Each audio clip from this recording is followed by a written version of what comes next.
ముఖ్యమంత్రి జగన్మోహన్ రెడ్డి 5 సంవత్సరాల క్రితం ప్రతిపక్ష నాయకుడిగా ప్రజా సమస్యల మీద చర్చించాల్సినటువంటి వేదిక అయినటువంటి అసెంబ్లీని బహిష్కరించి ప్రజల మధ్యలోకి వెళ్ళి పదే పదే అబద్ధాలు వడ్డించేటువంటి ప్రయత్నం చేశాడు. తనకున్నటువంటి సొంత మీడియా ద్వారా యువ పేరుల పేరిట పాదయాత్ర చేస్తూ ప్రత్యేక హోదా గురించి మాట్లాడాడు.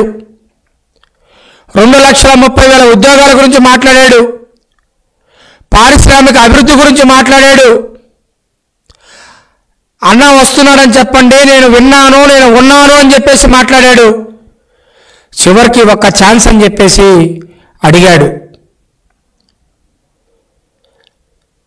అడిగి అధికారంలోకి వచ్చిన మొదటి నాడు నుండి ఈ రోజు వరకు కూడా 4.5 సంవత్సరాల పాటు రేపు ఒక వారం రోజుల తర్వాత వచ్చేటువంటి జనవరి 1వ తారీఖు ఏదైతే ఉందో, జగన్మోహన్ రెడ్డి ముఖ్యమంత్రి అయిన తర్వాత వస్తున్నటువంటి 5వ జనవరి 1వ తారీఖు, ప్రతి జనవరి 1వ తారీఖున జాబ్ క్యాలెండర్ రిలీజ్ చేసి క్యాలెండర్ ప్రకారం నోటిఫికేషన్లు ఇచ్చి ఉద్యోగాలు భర్తీ చేస్తారని చెప్పేసి పదే పదే అబద్ధాలు చెప్పినటువంటి జగన్మోహన్ రెడ్డి 4 సంవత్సరాల 8 నెలల కాలం పూర్తవుతున్నా కూడా ఆ రోజు నుండి ఈ రోజు వరకు ఒక్క ఉద్యోగ నోటిఫికేషన్ కూడా భర్తీ చేయాల. ఆ రోజు యువత దగ్గరికి వెళ్ళి కేంద్రం మెడలు వంచుతాను, ప్రత్యేక హోదా తీసుకొస్తాను, కంపెనీలు వస్తాయి, సబ్సిడీలు ఇస్తాం అని చెప్పేసి నమ్మబలిగేటువంటి ప్రయత్నం చేశాడు. కానీ ప్రత్యేక హోదా గురించి మెడలు వంచుతున్నారన్నటువంటి ముఖ్యమంత్రి జగన్మోహన్ రెడ్డి ఈ రోజు వరకు కూడా కేంద్రం వద్దకు వెళ్ళి ప్రత్యేక హోదా గురించి మాట్లాడటం కాదు కదా, కేంద్ర ప్రభుత్వం నుండి ఆంధ్రప్రదేశ్ రాష్ట్రానికి రావాల్సినటువంటి కేంద్ర సంస్థల గురించి కూడా ఈ రోజు వరకు ఒక మాట మాట్లాడాల.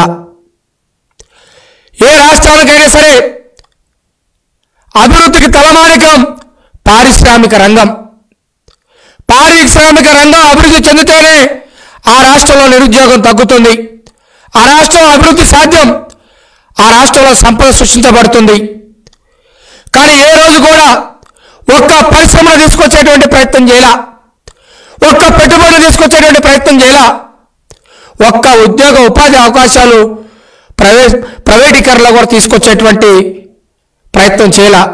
ఒక పక్కన ప్రైవేట్ రంగం, మరో పక్కన ప్రభుత్వ రంగం, రెండింటిని కూడా సర్వనాశనం చేసి కూర్చున్నటువంటి ముఖ్యమంత్రి ఈ జగన్మోహన్ రెడ్డి. 2,30,000 ప్రభుత్వ ఉద్యోగాలు ఖాళీగా ఉన్నాయి. అవి కాకుండా ప్రైవేట్ రంగంలో కూడా పరిశ్రమలు తీసుకొచ్చి ఉద్యోగ ఉపాధి అవకాశాలు కల్పిస్తారని చెప్పేసి పదే పదే తన తండ్రి అవినీతితోటి స్థాపించుకున్నటువంటి ఒక పత్రిక, ఒక ఛానల్ ద్వారా ప్రచారం చేశాడు.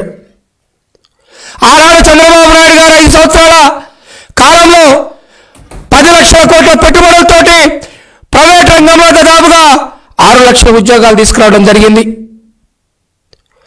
ప్రభుత్వ రంగంలో దాదాపుగా డిఎస్సీ కానీ, గ్రూప్ 1 కానీ, గ్రూప్ 2 కానీ, గ్రూప్ 3 కానీ, అదేవిధంగా బ్యాక్లాగ్ పోస్టుల భర్తీ కానీ, పోలీస్ రిక్రూట్మెంట్ ద్వారా కానీ ప్రైవేట్ రంగం ప్రభుత్వ రంగం కలిపి 10 లక్షల ఉద్యోగాలు తీసుకురావడం జరిగింది.